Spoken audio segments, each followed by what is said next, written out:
그림과 함께 홍해 건너기 요약을 했습니다. 참고로 하시고요. 하나 더 있지요. 예. 오늘의 그 주제를 요약한 그림으로 요약했습니다. 자, 오늘 본문을 보도록 하겠습니다.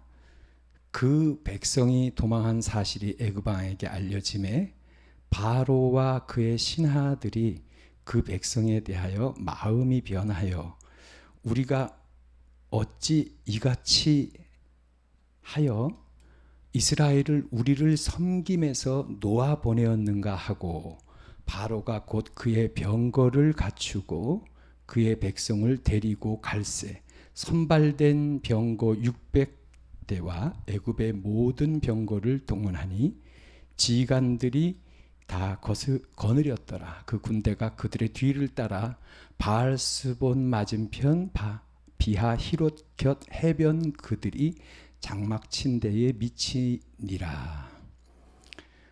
출애굽기의 본문의 말씀이죠.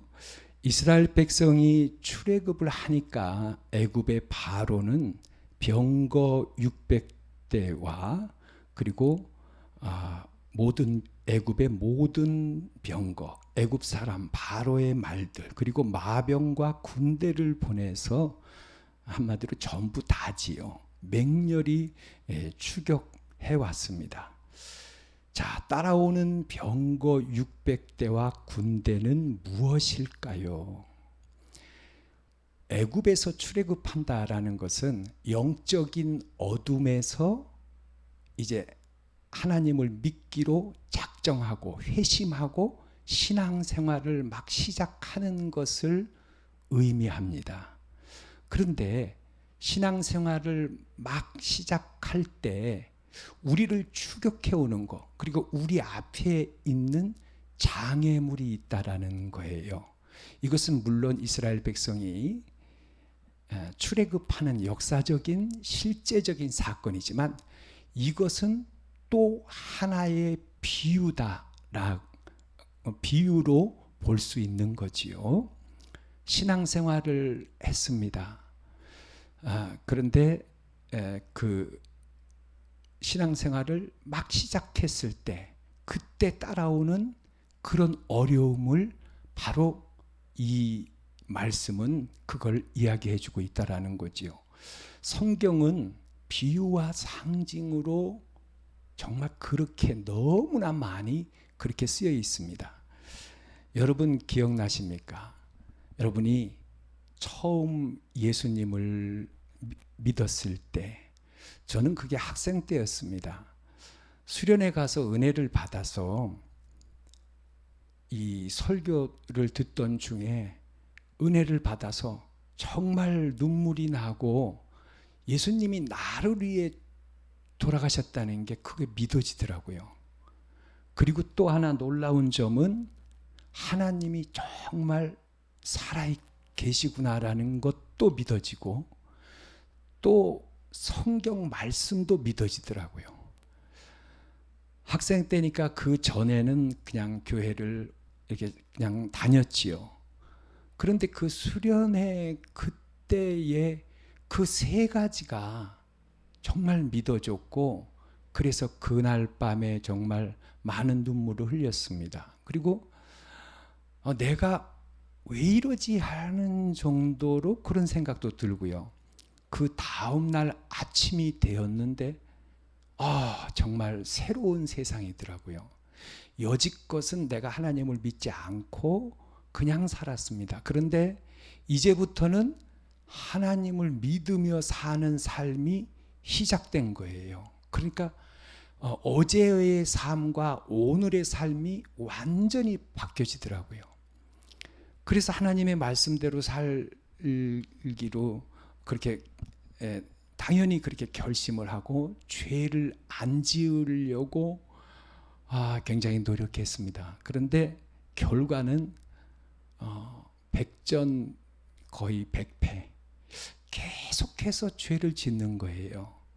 어쨌든 이런 그 죄를 지니까 천국에는 가야겠고 죄가 있으면 못 가니까 그래서 이 죄의 문제를 회개하고 또 회개하고 그래서 막 이 죄의식에 사로잡혀 가지고 지금 이제 본문 말씀이 그 말씀입니다. 출애굽했을 때, 신앙생활을 시작했을 때 우리를 막 추격해 오는 것이 뭐냐면은 바로 죄의식이라는 거죠. 병거 600대와 군대는 600여 가지의 지켜야 하는 율법의 조항들입니다. 여러분, 율법은요, 해라 하지 말라입니다. 그게 쉬어보면은 한 600개가 넘어요. 율법에 해라 하지 말아라, 이것은 죄다, 아니다, 뭐 이런 겁니다. 그러니까 회심을 해서 하나님의 뜻대로 살고 싶은데 죄의 문제에 600여 가지의 문제를 해결해야 된다. 그걸 피해 가야 된다라는 거죠. 근데 그게 거의 불가능하다라는 거죠. 그래서 그걸 회개하고 또 죄를 짓고 회개하고 또 죄를 짓고, 그러니 엄청난 스트레스를 받게 되는 거지요. 자, 이것을 다시 한번 설명하겠습니다. 신앙생활을 처음 시작할 때 죄를 안 지으려 노력하지만 죄를 짓고 회개하고 또 죄를 짓고 회개하고 이렇게 계속 반복이 됩니다. 결국은 죄로 인하여 무거운 짐을 진 것 같은 죄의식을 경험하셨을 것입니다. 이런 현상을 말합니다. 다시 말해 신앙생활을 시작하면, 즉 애굽에서 출애굽하면 죄의식이 뒤따라온다는 것입니다. 바로 이것이 많은 사람들, 그리고 마틴 루터도 고민했던 죄의식입니다. 이 죄의식, 즉 애국 군대는 우리를 끈질기게 따라오며 괴롭힙니다. 그러면 이 죄의식을 어떻게 할까요? 이 문제를 해결한 사람이 바로 종교개혁가인 마틴 루터입니다. 죄가 있으면 천국에 갈 수가 없습니다. 천국은 죄 없는 사람이 가는 곳입니다. 그러나 죄는 계속 짓게 됩니다. 죄를 짓고 회개하면 그 순간은 마음이 시원해집니다. 그러나 매일매일 죄를 짓고 회개하고 또 죄를 짓고 회개를 반복하다 보면 마음은 늘 죄를 짓지 말아야 한다는 강박관념에 시달리게 됩니다.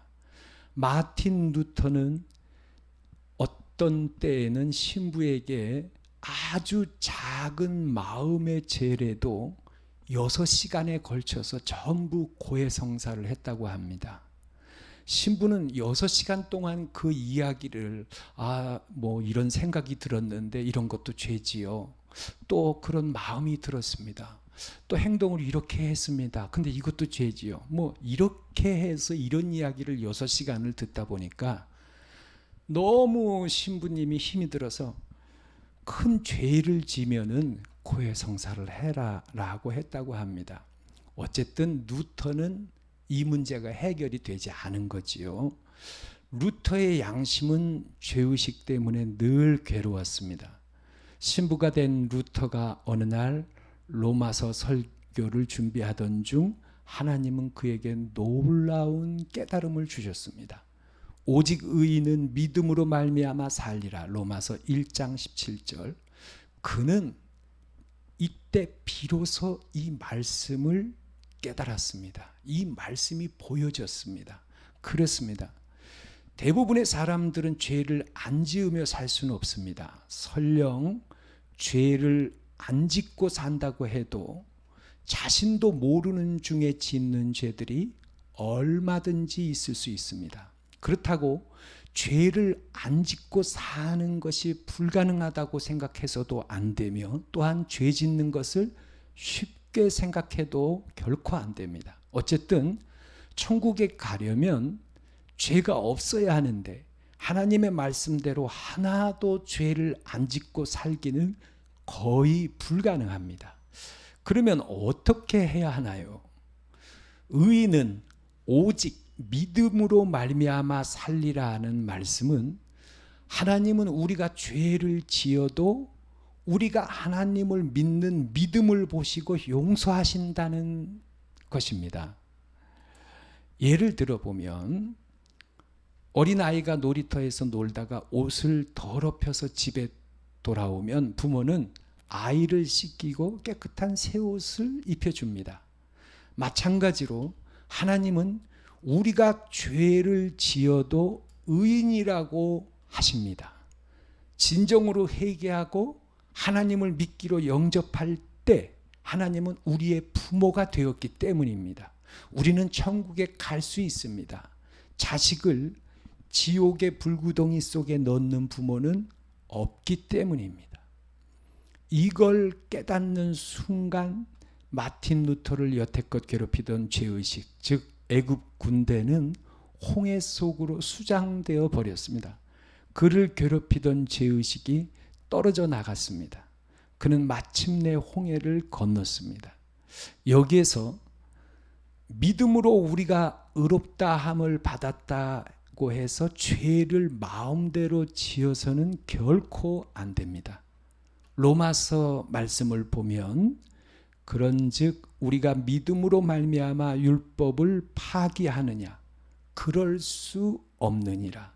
도리어 율법을 굳게 세우느니라. 로마서 3장 31절 말씀이지요. 이 말씀은 내가 의인이 되었다고 해서 마음대로 죄를 지으면 결코 안 된다는 뜻입니다. 오히려 감사해서 성숙해져서 더욱 죄를 안 지으려고 노력해야 한다는 의미입니다. 또 두 가지의 질문이 더 있을 수 있습니다. 하나님의 자녀가 되면 죄가 있어도 천국에 갈 수 있느냐는 것입니다. 그렇지 않습니다.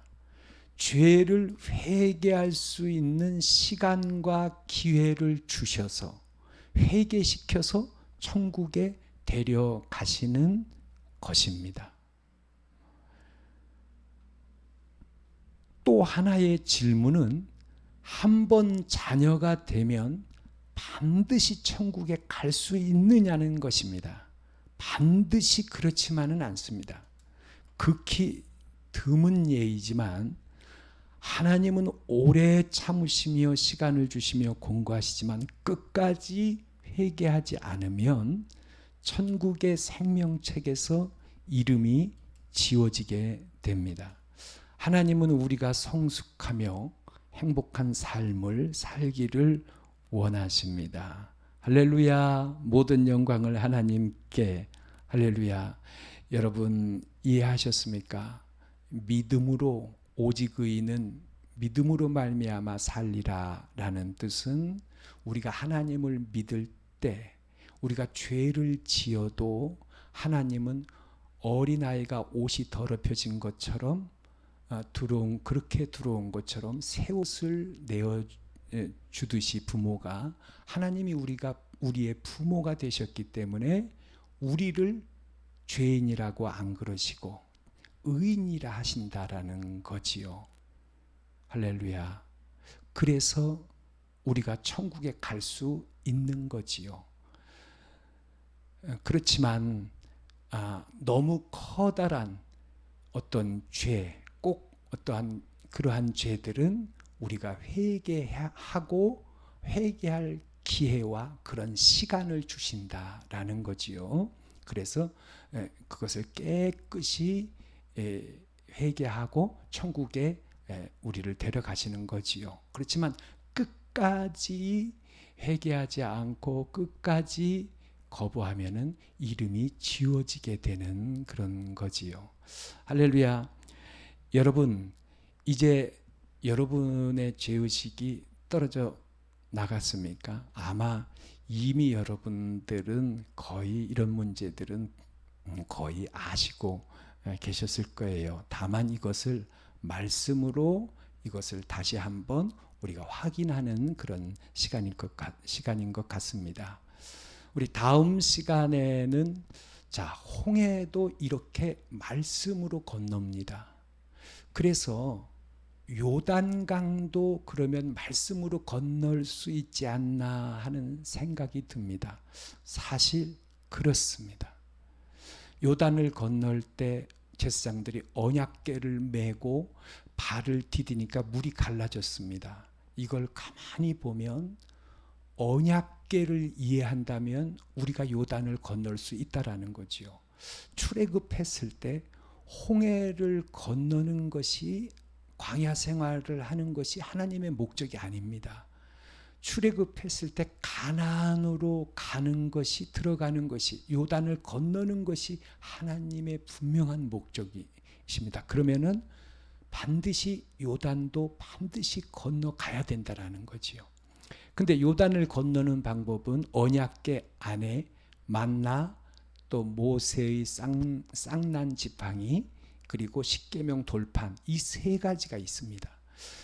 이 세 가지가 무엇을 의미하는가, 그것을 안다면은 요단을 건너는 방법이 나올 수 있다라는 거지요. 그래서 다음에는 여러분과 함께 준비되는 대로 요단을 건너는 법을 한번 말씀을 보겠습니다. 어떻게 보면은 참 쉽기도 하고 또 하나하나 다 설명하려면은 아마 하여튼 많은 시간이 또 필요한 그런 부분입니다.